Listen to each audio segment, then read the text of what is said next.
a gigantic container ship vanishes from radar.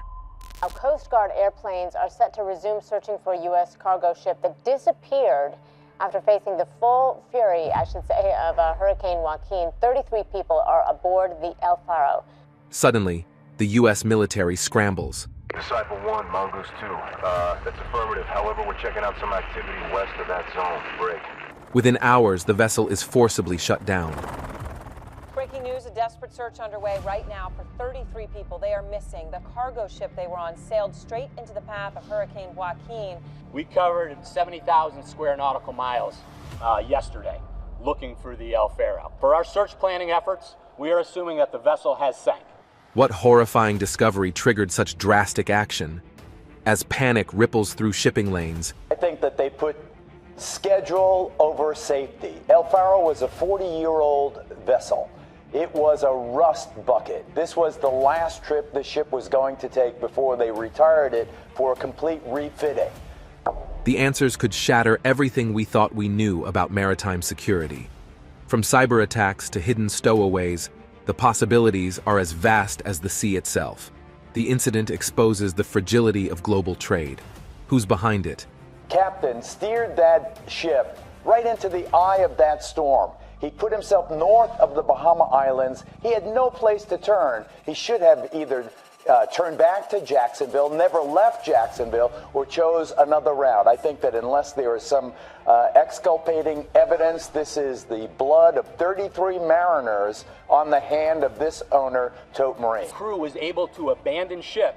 They would have been abandoning ship into a Category 4 hurricane. So you're talking up to 140 mile an hour winds, seas upwards of 50 feet, visibility basically at zero. Those are challenging conditions to survive in. Global shipping and container vessels. The world of global shipping has undergone a massive transformation in recent years, with container vessels growing to enormous sizes. These megaships are changing the face of international trade, pushing the limits of maritime technology and port infrastructure. One of the most impressive examples of these giant vessels is the Ever Ace, currently the world's largest container ship. Launched in 2021, this behemoth is 1,312 feet long and can carry a staggering 23,992 20-foot equivalent units. To put that in perspective, if you laid out all those containers end to end, they'd stretch for over 90 miles. But the Ever Ace isn't alone in the race for size. Other shipping companies are also building massive vessels. Maersk, one of the world's largest shipping companies, has its own fleet of giants called the Triple E class. These ships can carry around 18,000 TEUs each. The growth in ship size is driven by the desire for efficiency. Larger ships can transport more goods in a single journey, potentially reducing costs and environmental impact per container.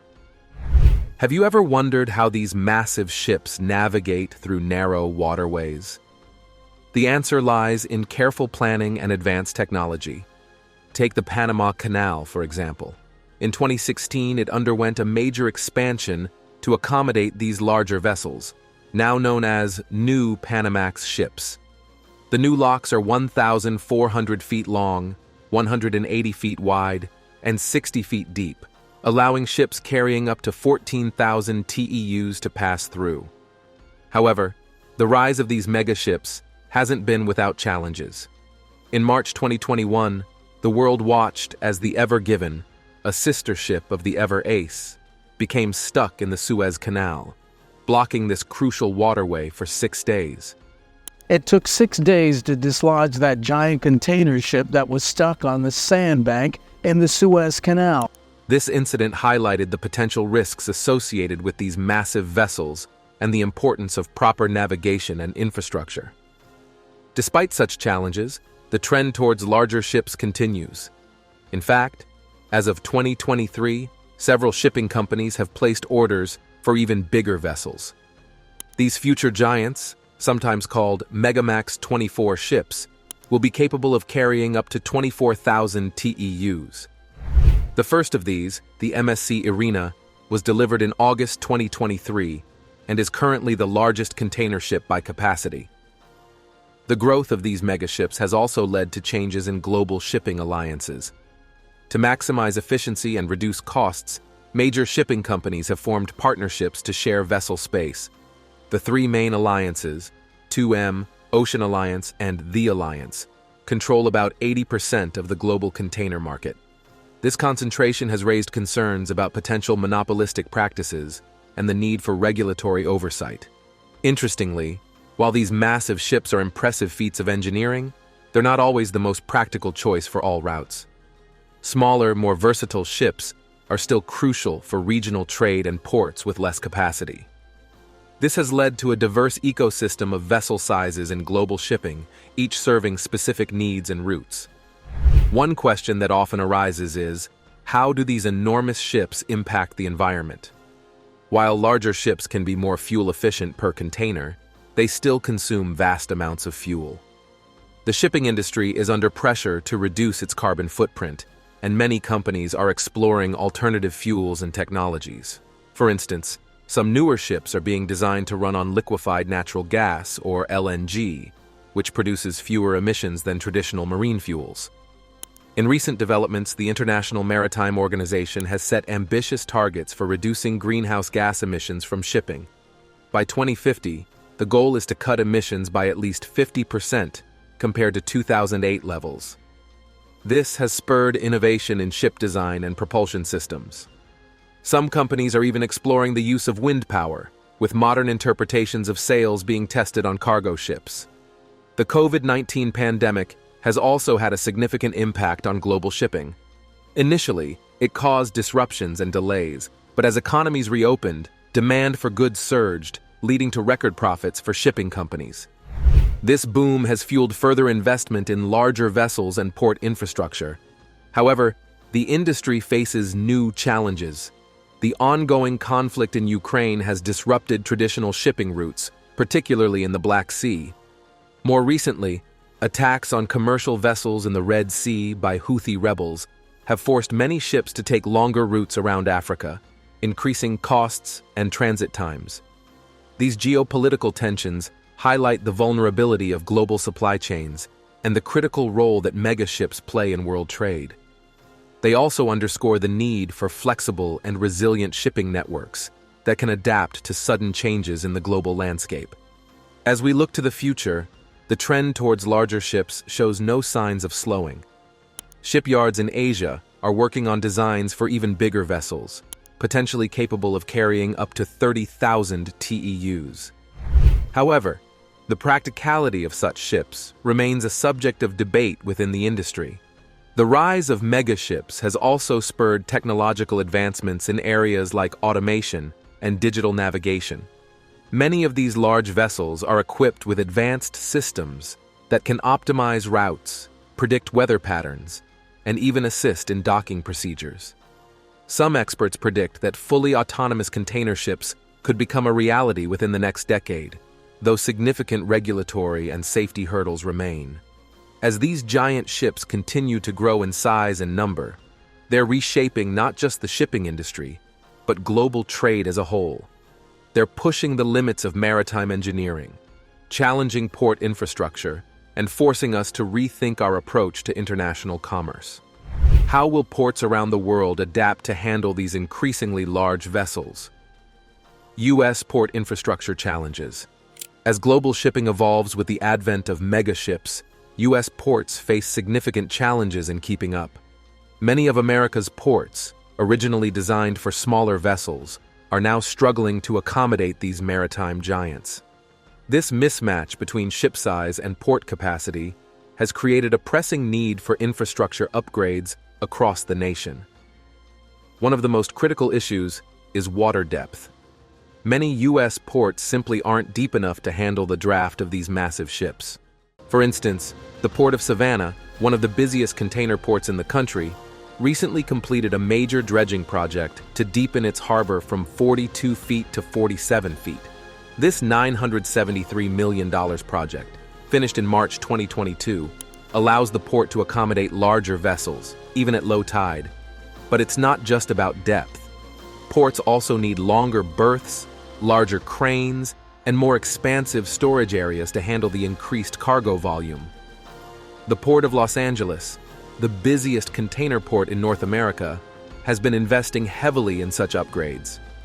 In 2020, it completed a $65 million project to improve its Everport container terminal, extending the berth to 1,300 feet and adding 2 new superpost Panamax cranes capable of handling ships carrying up to 20,000 TEUs.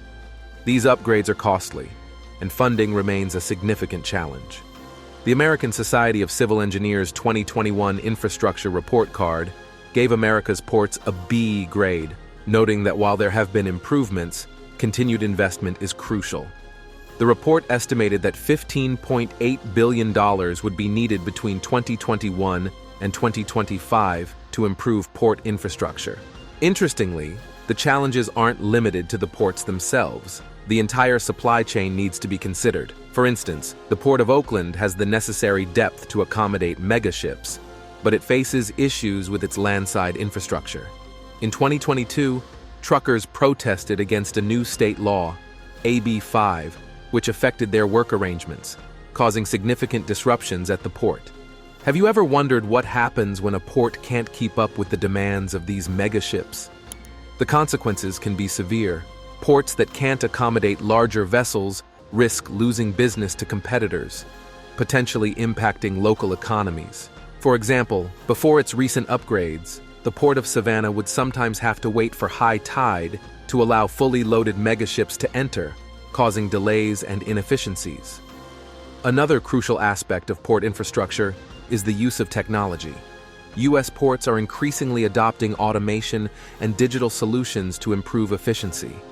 The Port of Virginia, for instance, has invested $800 million in modernizing its terminals. Its Virginia International Gateway is now one of the most automated terminals in the Americas, using remote-controlled cranes and automated stacking vehicles to move containers. However, the push for automation has not been without controversy. Labor unions often oppose these moves, citing concerns about job losses. In 2022, contract negotiations between the International Longshore and Warehouse Union and the Pacific Maritime Association, which represents West Coast terminal operators, were partly stalled over issues related to automation. Environmental concerns also play a significant role in port infrastructure challenges. Ports are under increasing pressure to reduce their carbon footprint and improve air quality in surrounding communities. The Port of Long Beach, for example, has set ambitious goals to transition to zero-emission cargo handling equipment by 2030 and zero-emission drayage trucks by 2035. One innovative approach to addressing both capacity and environmental issues is the development of offshore ports. In Louisiana, plans are underway for the Louisiana International Terminal, a $1.8 billion project that would create a container port facility capable of handling 2 million TEUs annually. This facility, located downriver from New Orleans, would allow megaships to offload cargo onto smaller vessels for distribution upriver, potentially reducing congestion and emissions. The need for improved port infrastructure isn't just about handling bigger ships. It's also about increasing overall capacity. The surge in e-commerce, accelerated by the COVID-19 pandemic, has led to unprecedented demand for imported goods. In 2021, the ports of Los Angeles and Long Beach handled a record 20 million TEUs combined, a 16% increase from the previous year. This increase in volume has exposed weaknesses in the entire supply chain. In late 2021, dozens of ships were often seen anchored off the coast of Southern California, waiting to unload. This bottleneck led to shortages of various goods and contributed to inflationary pressures across the economy. To address these issues, the Biden administration announced a series of measures in 2021, including $17 billion in port infrastructure investments as part of the bipartisan infrastructure law. Additionally, major ports began operating 24/7 to clear backlogs, a move that helped ease congestion but highlighted the need for long-term solutions. The challenges facing U.S. port infrastructure aren't just domestic issues. They have global implications. As of 2021, U.S. ports handled about 17% of the world's maritime trade volume. Any disruptions or inefficiencies in U.S. ports can ripple through global supply chains, affecting economies worldwide. Looking ahead, U.S. ports will need to continue evolving to meet the demands of modern shipping. This includes not only physical infrastructure upgrades, but also improvements in operational efficiency, environmental sustainability, and cybersecurity. The latter has become increasingly important as ports become more digitized and interconnected. But how exactly will these infrastructure challenges impact America's position in global trade?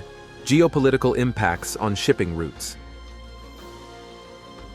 The world of international shipping is constantly evolving, shaped not only by technological advancements and economic factors, but also by geopolitical events.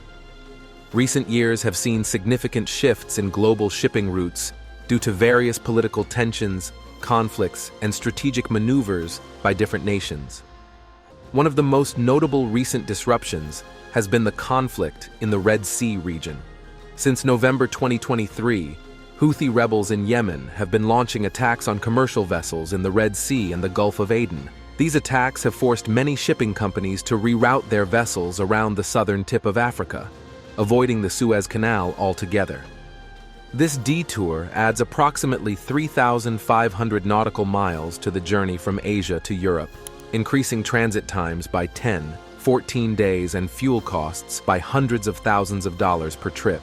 The impact of these Red Sea attacks has been significant.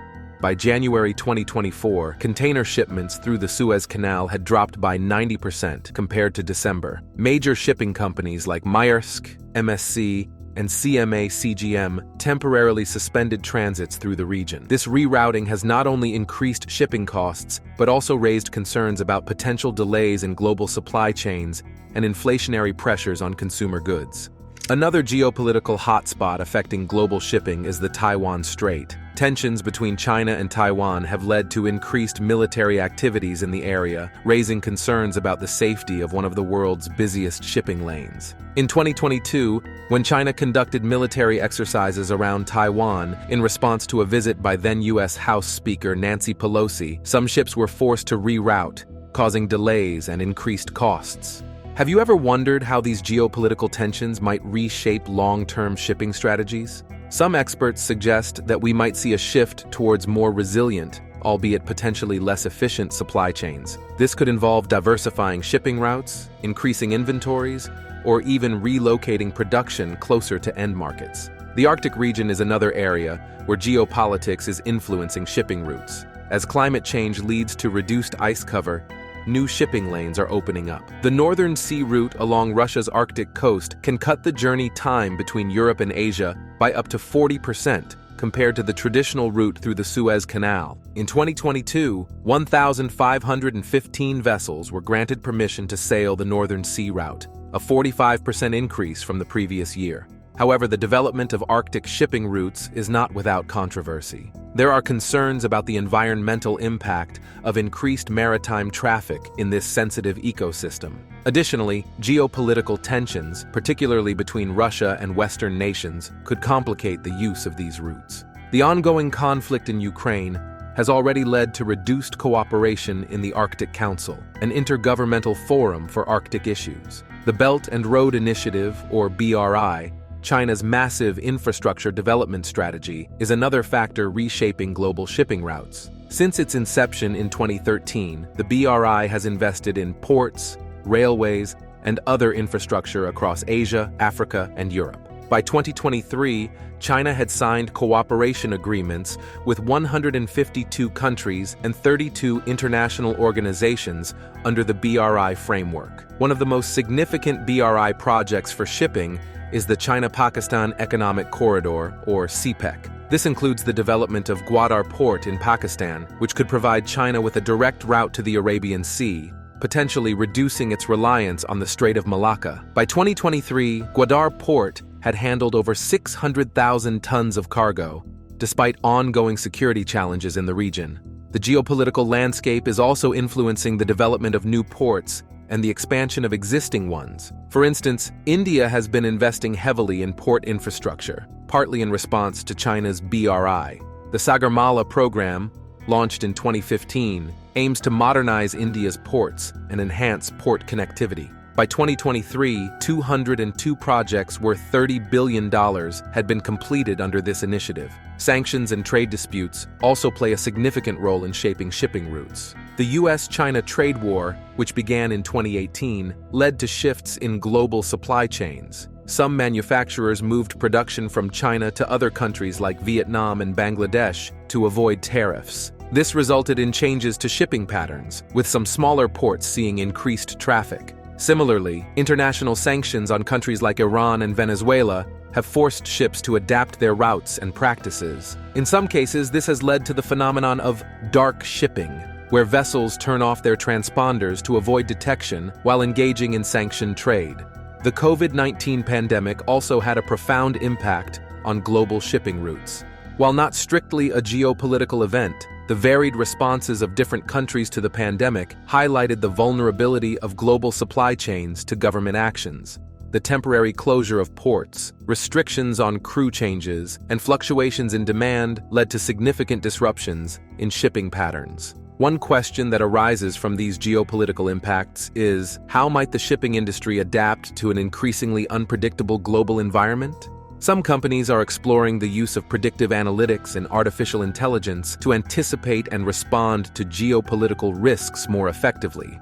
Looking ahead, the geopolitical landscape continues to evolve, with potential impacts on shipping routes. Tensions in the South China Sea, where China's territorial claims are contested by several Southeast Asian nations, could affect one of the world's busiest shipping lanes.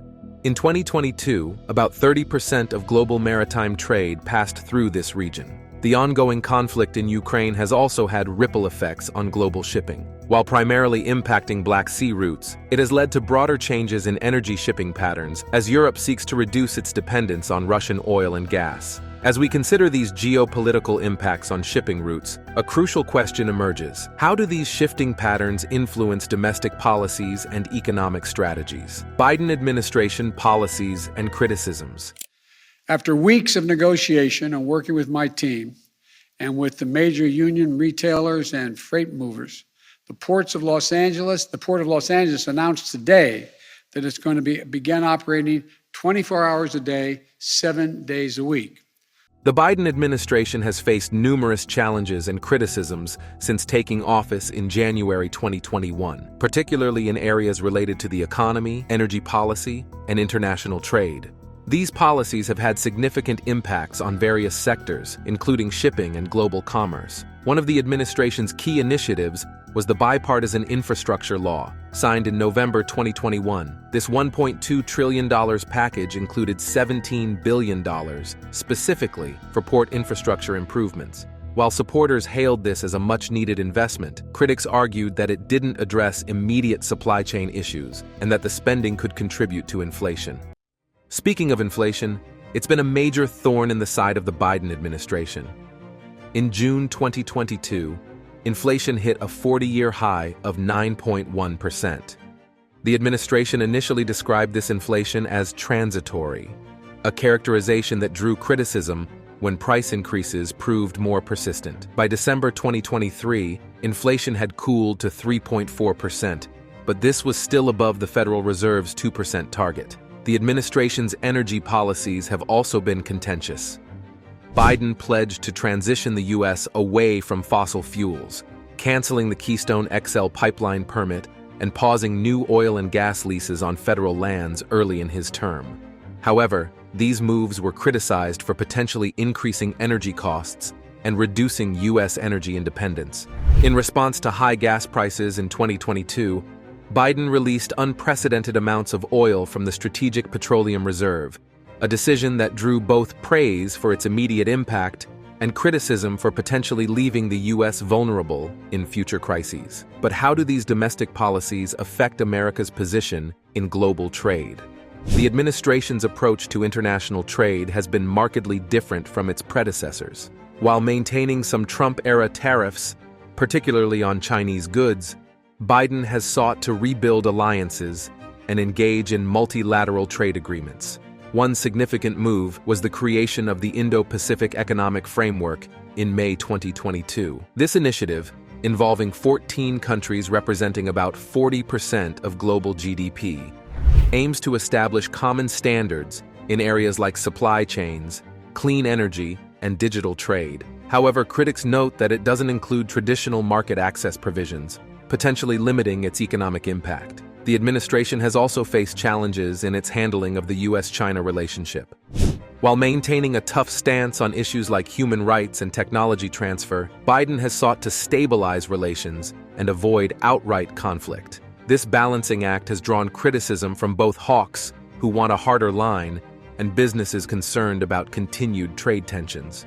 On the domestic front, the Inflation Reduction Act, signed in August 2022, has been a cornerstone of Biden's economic policy. Despite its name, the $740 billion package focuses more on climate change and healthcare than directly addressing inflation. Its climate provisions, including significant incentives for clean energy, have been praised by environmentalists but criticized by some economists for potential inflationary effects. The IRA's electric vehicle tax credits have been particularly controversial.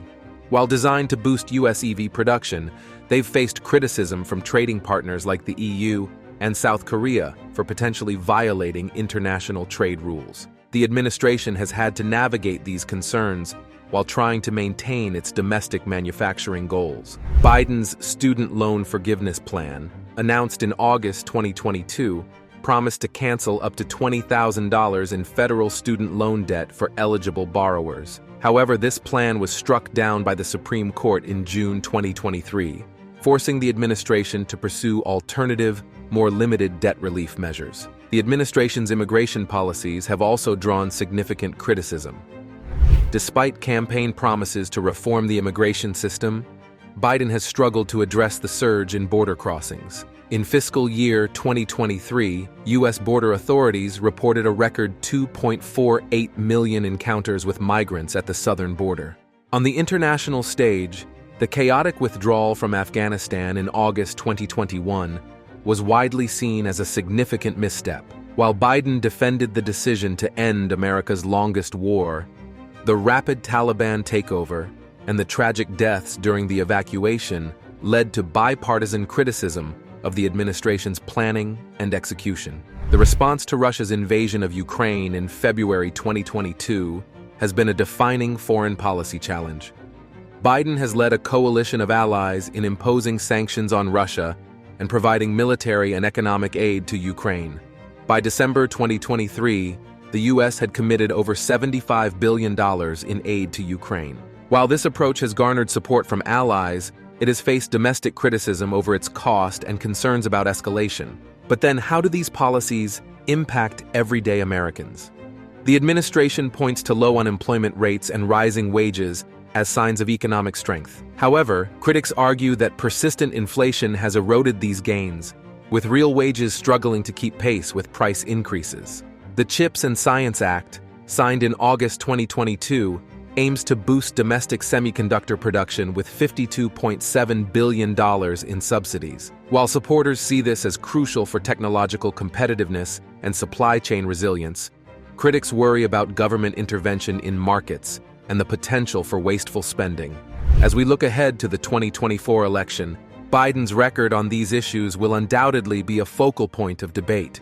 The administration's ability to navigate ongoing challenges like inflation, geopolitical tensions, and technological competition will likely play a significant role in shaping its legacy and electoral prospects. Ultimately, the Biden administration's policies have had far-reaching effects on the economy, energy sector, and international relations. While supporters point to significant legislative achievements and a steady economic recovery, critics argue that many of these policies have contributed to inflation and weakened America's global position. As the nation moves forward, the long-term impacts of these policies on shipping, trade, and the broader economy remain to be seen. What do you think about the future of sea trade? How will it change? Let us know in the comments below. If you want similar videos like this one, go ahead and smash that like button. And don't forget to subscribe to the channel. Thanks for watching.